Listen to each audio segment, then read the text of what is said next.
Okay, let's look at this time capsule. So like you saw, this is a 1951 DeSoto. It was parked in 1981 and it's been off the road this entire time.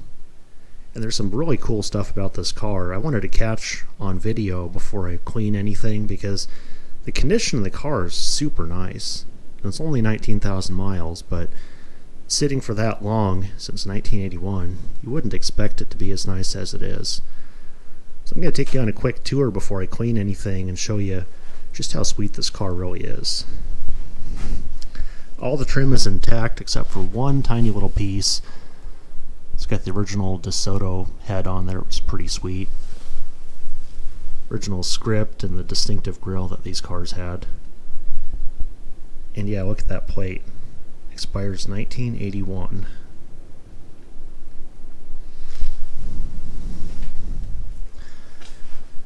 Now this is exactly as it came out of the old schoolhouse that it was parked in for all that time. It's not touched anything. And look at that interior. I didn't even know they had wood grain interiors back then. Not simulated wood grain, some kind of print right on top of steel, but it looks amazing. Interior condition. Oh, and check out these seats. I'm guessing these are 1960s era seat covers, but plaid overload. Now there's some cool stuff in the glove box, but I'm going to show you that in a moment. And look how nice this closes.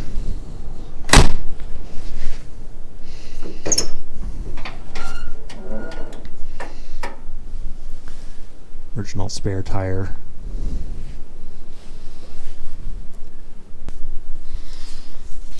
And you can see the floor, everything is in really darn good shape. All the wiring is in fantastic condition.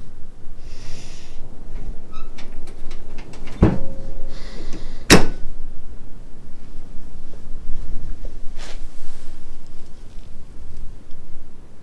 can see the headliner is fantastic. As far as I can tell, the seats are super clean underneath these seat covers. I might take them off in the future, but for right now, these seat covers are just cool.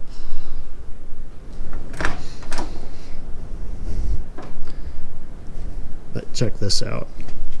This is the first thing I noticed and why I bought this car when I did.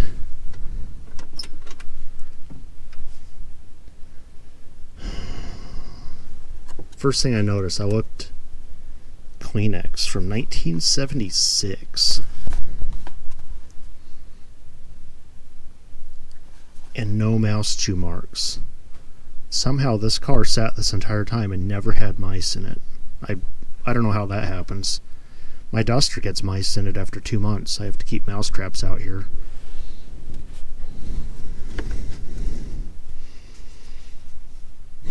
Man. Yeah. That's the owner's manual. I'm going to have to thumb through this later.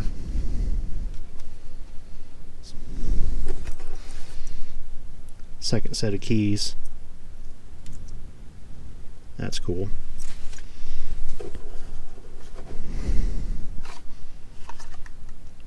Lock cylinder. Spare lug bolts. Yeah, this car uses lug bolts. You Volkswagen guys know about this, but Dodge, Plymouth, Chrysler, DeSoto had these way back when, and they went to lug studs. I think that's a car show ribbon right there. Nope, never mind. Well, that's cool. Swede Capitals. It's 1978. Well, that's where that went. I'll show you where this goes in a minute. This is pretty cool. I didn't know it was in here. Spare gas cap. Catcher's mitt. Oh yeah, carpet trim. Interesting. That's it, but yeah, notice, yeah, nothing from mice in there. That's pretty sweet. Yeah, just look at this dashboard. This is so cool.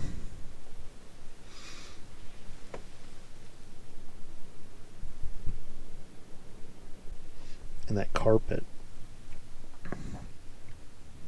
It's just fantastic condition.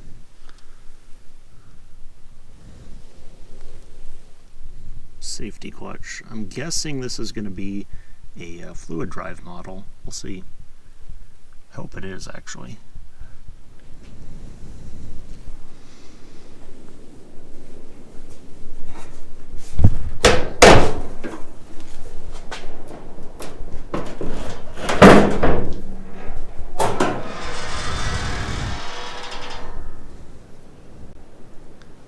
But yeah, this is unreal. Like, this is untouched still.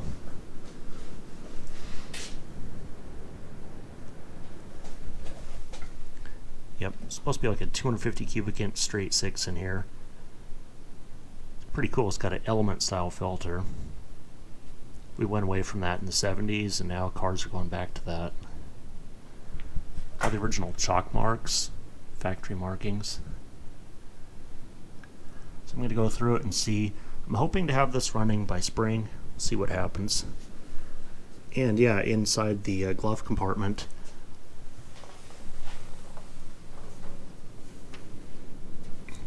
that actually goes in there. That little light pushes into here. And the little Desoto Conquistador, he lights up. Is that cool or what?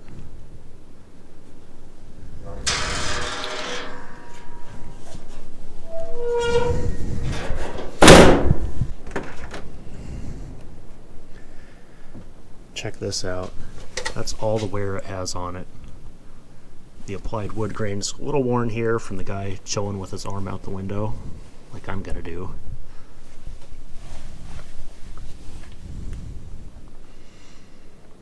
Man, that dashboard. And this is cool too. The seller made note of this. The steering wheel, no cracks. This is an early plastic, and old plastics did not handle UV very well. But this is like perfect. And this is cool, it's something I never knew. It's translucent. You can actually see light through the plastic. That is cool. I've never seen one that was intact, that you could actually see through. They've all been painted and restored a couple times by now. This model does have turn signals, pretty cool. Don't have to add that. I don't get this. This is a manual steering car, no power assist. And the steering is not even that difficult. It's actually pretty easy. You can see back here, I couldn't find any rust through anywhere on this car outside. Even this spot, most of the ones I've seen for sale, this is all rusted out and been bondoed at least once in its lifetime. And this one is like flawless.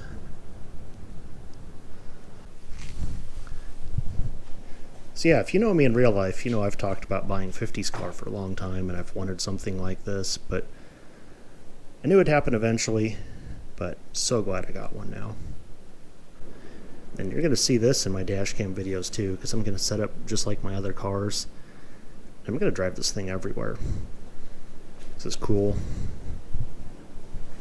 I don't care that it's not as desirable as like a 57 Chevy or 55 Chevy or pretty much any 50s Chevy that people love. I'm a Mopar guy, so Mopar's for me. So shortly after I bought the car, even though it was the middle of December, we actually had a 50-degree day, so I brought it out and scrubbed it. I thoroughly cleaned the car just to see what I was working with and get a good idea of what I would have to do to bring it back to life. It actually took a lot less work than I expected.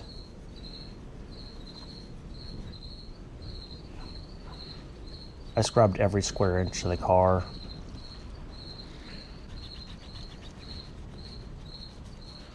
I would have done more, but it was middle of winter and it actually reached 32 degrees by the time I finished filming this little clip here. It was so cold the water was already freezing, so I had to pull it back in the garage and continue work on it. Now the polishing ended up taking 3 days. I used a combination of polishes. I tried the Meguiar's first. I ended up settling on the Malco Products Rejuvenator. It did the best job of bringing the paint back to life. The paint was heavily cracked, but I was still able to recover it pretty well. There was a lot of just oxidized paint that came off. After I polished the paint, I went to the chrome. I used chrome polish and a steel wool to remove all the surface rust on all the stainless parts and the chrome plated parts. Wheel covers actually turned out pretty good, as did the rest of the trim. Most of the trim had just small little dots of surface rust on it, and the polish and steel wool took that off pretty well. Trico still makes wipers that fit the car, so I put a new set of those on it. The interior actually wasn't all that dirty. I thoroughly shampooed the carpet and just cleaned all the regular spots here and there, but it wasn't that bad. It didn't take very much to make it look super nice. Thankfully, since the car never had mice in it, it doesn't really have much smell other than mustiness.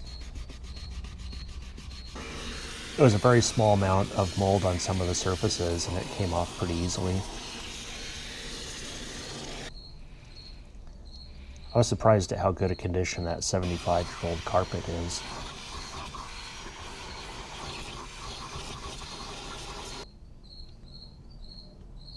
The dashboard got a good cleaning too. It detailed every little spot and nook and cranny that needed it. It actually wasn't all that dirty, thankfully, so it was pretty easy. And the car was stored inside, so it didn't get all that much dust and everything, and it cleaned up really nicely. Now, really early in the process, I actually took the spark plugs out and I looked down each of the cylinders just to look inside.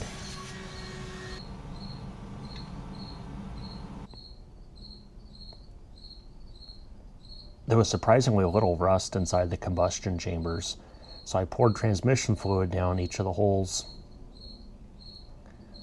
I filled up the engine full of that transmission fluid and let it sit for a full month. The engine was stuck when I got it, but after leaving it sit with transmission fluid and some other chemicals dumped down in there, it broke it free and I was actually able to get the engine to turn over.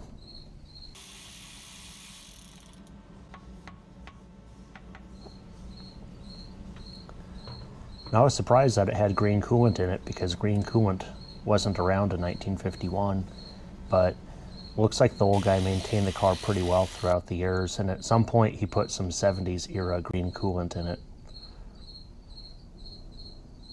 I thought it was neat that the original thermostat still opens exactly at 180 degrees, even though it's that old.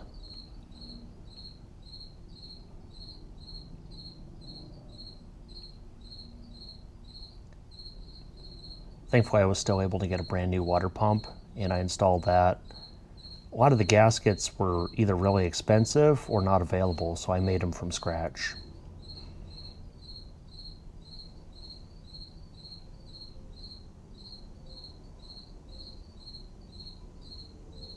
At some point, I was going to do more to the engine, but I decided to put it together as is.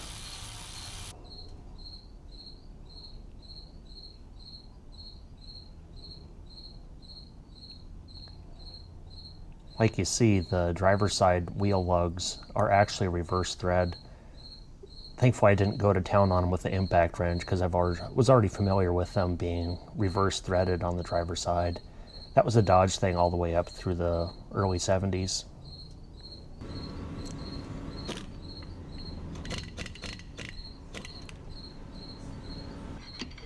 I didn't have the right tools for the job to remove the rear drums. The drums are actually riveted to the hub, and the hub is taper shaft fit onto the rear axle. The axle is simply just a straight line with a little taper on the end and a keyway. I ended up having to use this, which was the only tool that would remove it. Even then, it took significant effort using a sledgehammer. It did finally break free.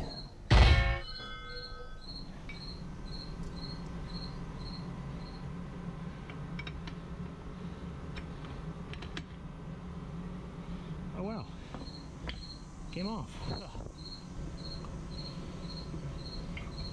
The rear drums had obviously never been removed in the life of the car, and they were definitely on there. There was actually a brand new set of brake shoes in the trunk, so I think they were planning on doing them and then realized how hard those were to remove.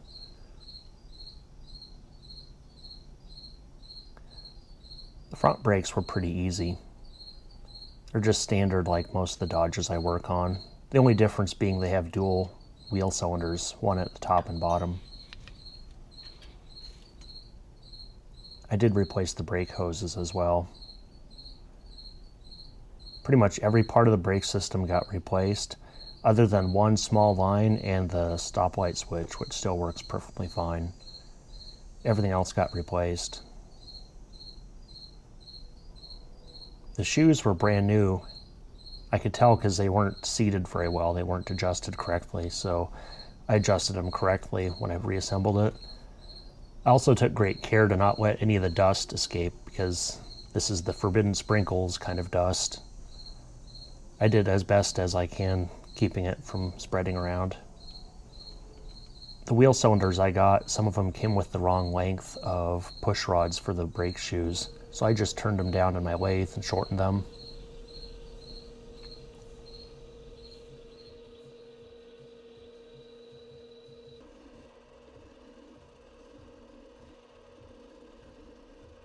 I'm just glad I was able to get new wheel cylinders and didn't have to rebore out and reseal the old ones because they were pretty tired. I kept them in case I ever decide to do that in the future. Thankfully, all the hardware was in decent shape on the front and I was able to reuse it.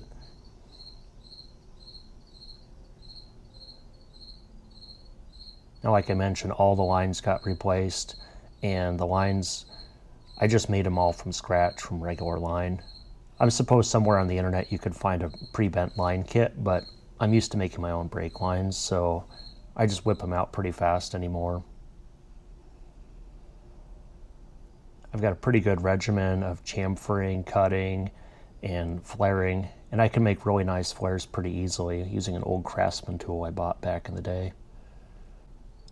The flares all turned out super nice with that tool, and I didn't have to redo any of them.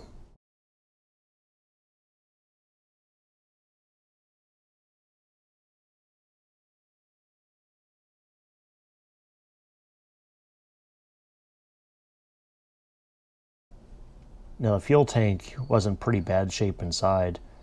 It was still full of gas when I got the car, and that 40-plus-year-old gas was not in good condition. I filled up the tank full of transmission fluid and a whole bunch of abrasives and other chemical. I scrubbed it quite well with the drill brush until all the stuff broke free. After this, I pressure washed the inside of the tank to make sure it was extremely clean, using dish soap and everything to degrease it and reset it for a fresh tank of gas.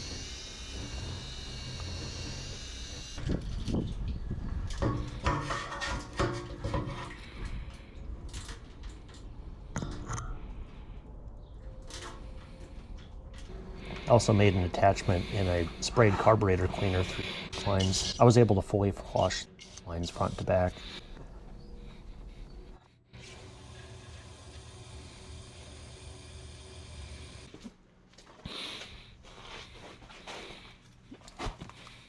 Yeah, it's pretty nasty stuff that came out of those lines.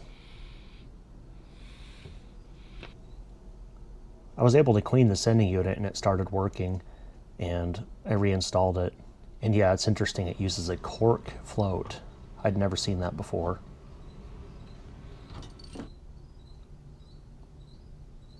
I thought it was interesting that the heater hoses still had the Dodge Plymouth Chrysler DeSoto logo on them.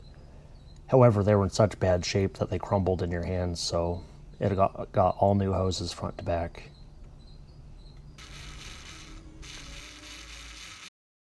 I refitted the original radiator, and then I installed new hoses. The car actually had a flex hose on the top side when I got it. I'm not big on flex hoses, so I chose hoses that would fit what I needed after trimming. The lower hose is for a Jeep Grand Cherokee, and the upper hose ended up being for a Chevy Duramax. After trimming, they actually fit extremely well.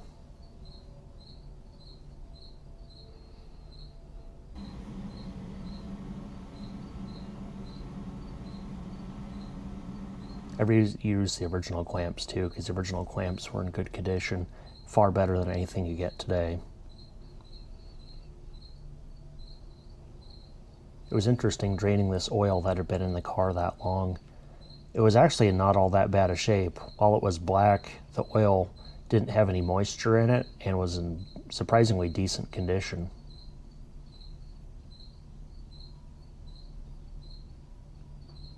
I thought the oil filter was interesting. I'm not used to this style because all the Mopars I have are later with a spin-on filter, but this uses a replaceable cartridge element.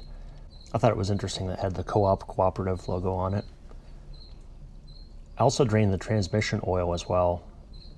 Since the transmission is a hydraulic transmission, it actually uses engine oil 10 weight instead of regular transmission fluid.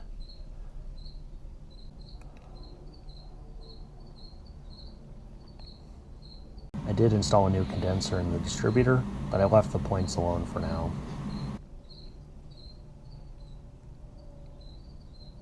I thought it was interesting that the tailpipe was so rusted out. It weighed like 3 pounds, so I undid the entire exhaust system and actually made the exhaust from scratch. Since I had the original exhaust to go off, I made a as accurate as I could replica of that exhaust. I just matched the bends on the degree angles, and then I bent it using an inexpensive Harbor Freight pipe bender I bought years ago. I've actually been using this pipe bender for over 15 years, and it makes really decent bends. I've made quite a few exhaust systems with it.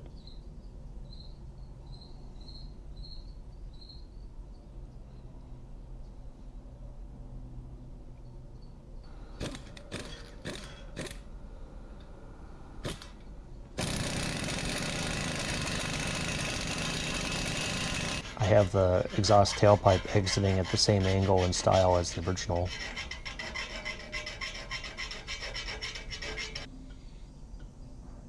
Now, years ago I made this wheel painting rig so I could paint wheels, since pretty much all my vehicles have steel wheels on them.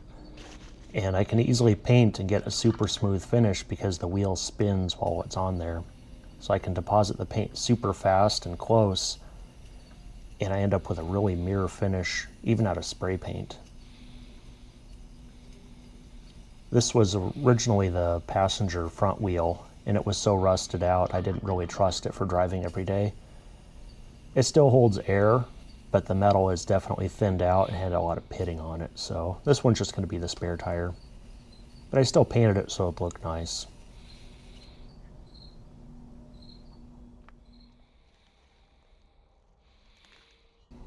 I lived just down the road from Speedway Motors, so I went there and I bought all new wide white wall tires.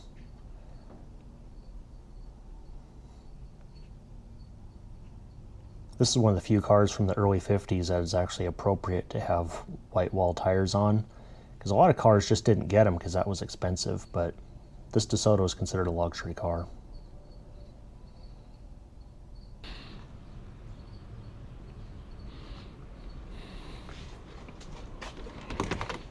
Now with the exhaust on and everything else done, I decided to see if I could get it to start.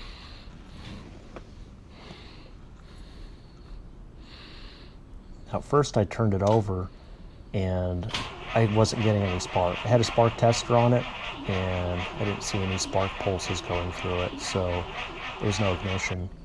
Turns out I just needed to clean the points a little better and clean the distributor cap. After that, you can see I got a good healthy spark and it's actually functioning.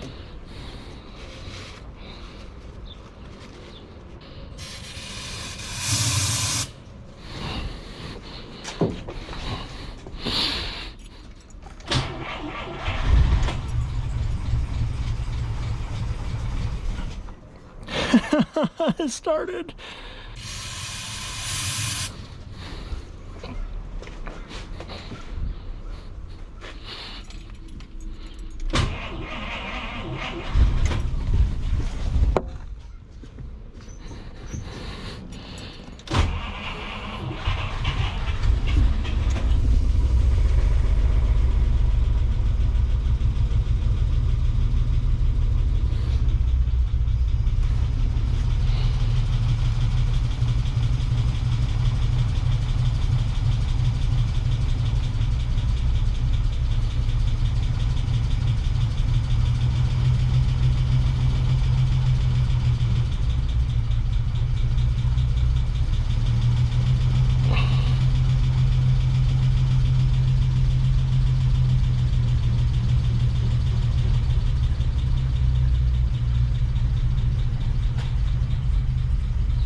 can't believe how well this thing's running.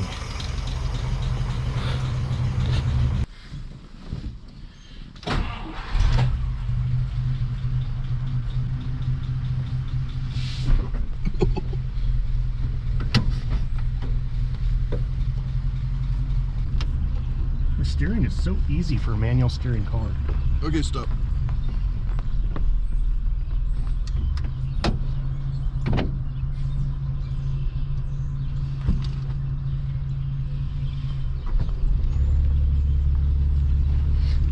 Here we go.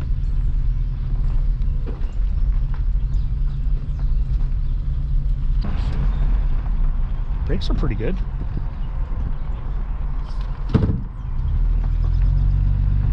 you don't have to push the clutch in every time. Burn the tires. It is smoking a bit. Now it's in high range. Sweet, you just let off the shift. Weird, so automatically options. Yeah, she's smoky.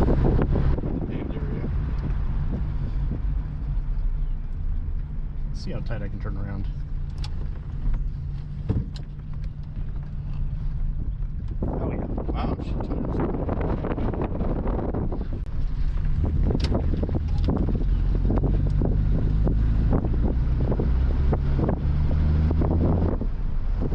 Brakes aren't that bad either, like this is big.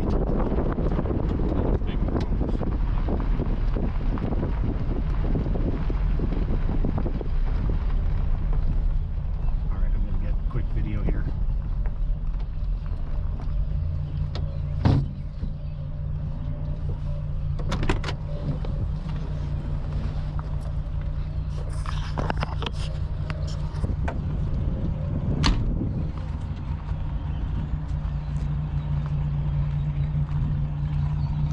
Bit smoky.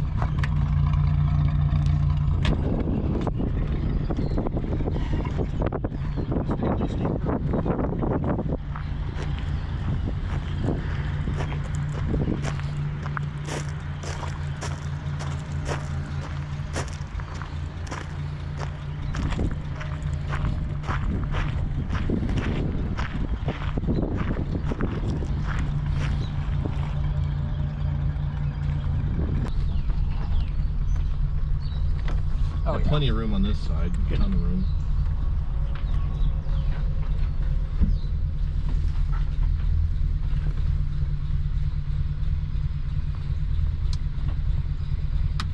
Oop, helps if I use the clutch.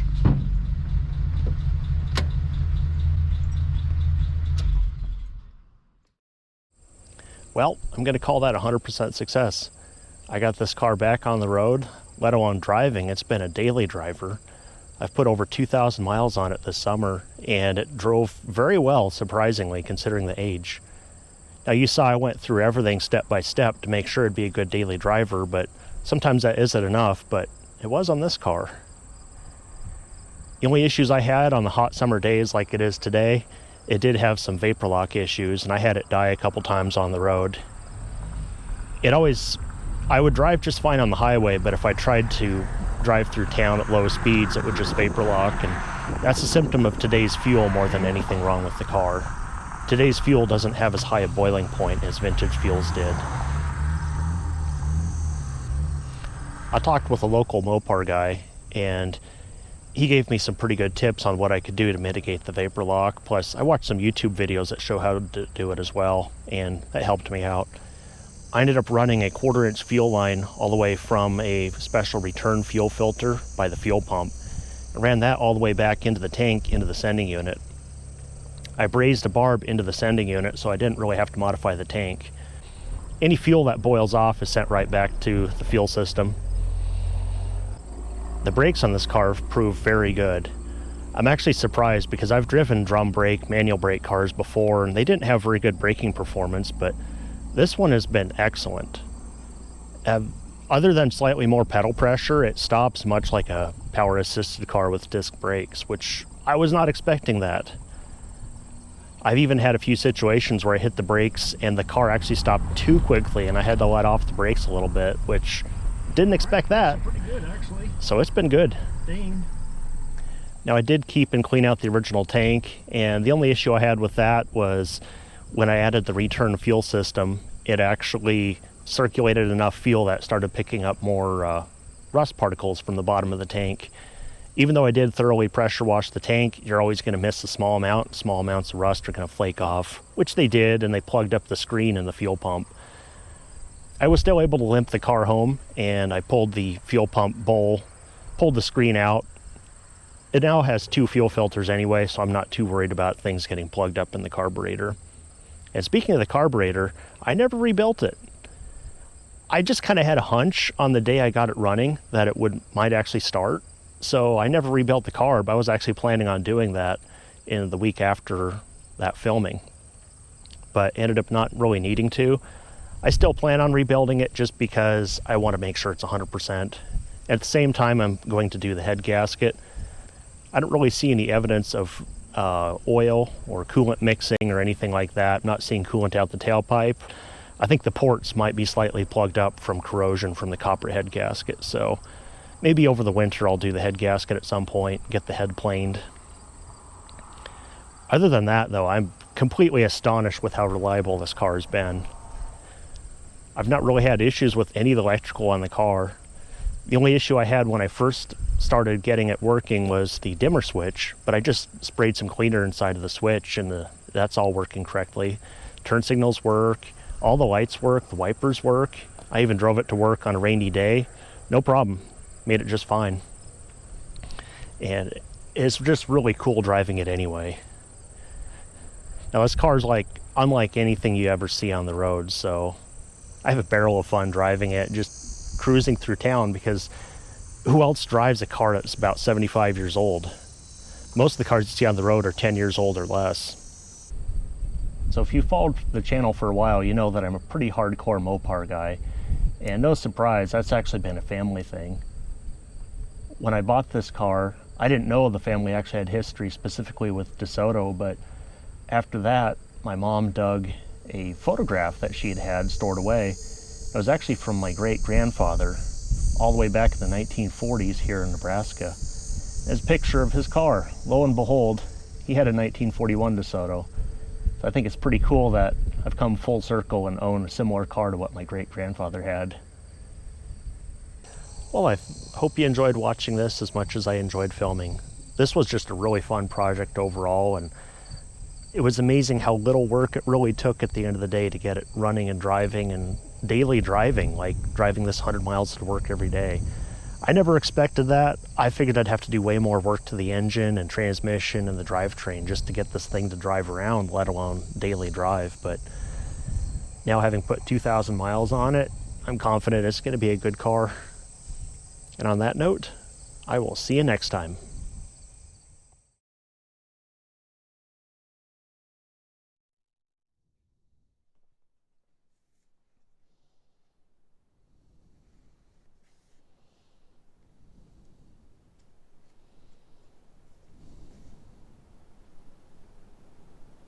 Man, imagine buying one of these brand new. This one's about as close as I'll get to buying a brand new one.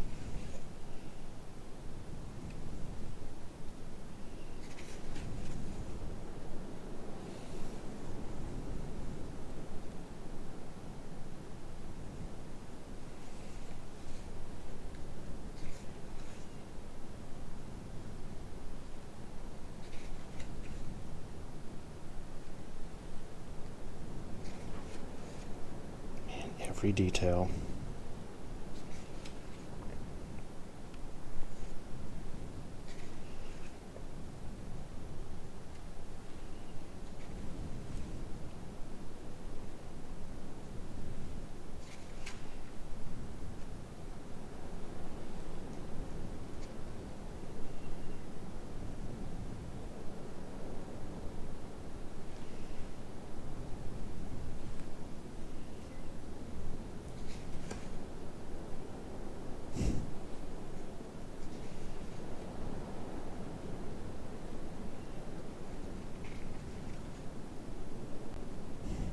Man.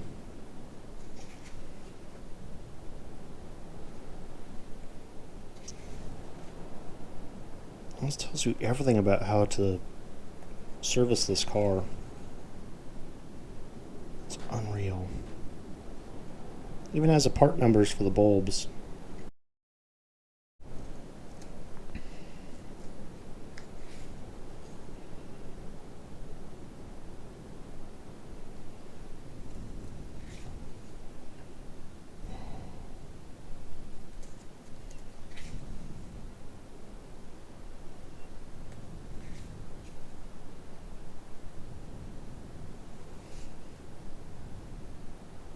All the service information.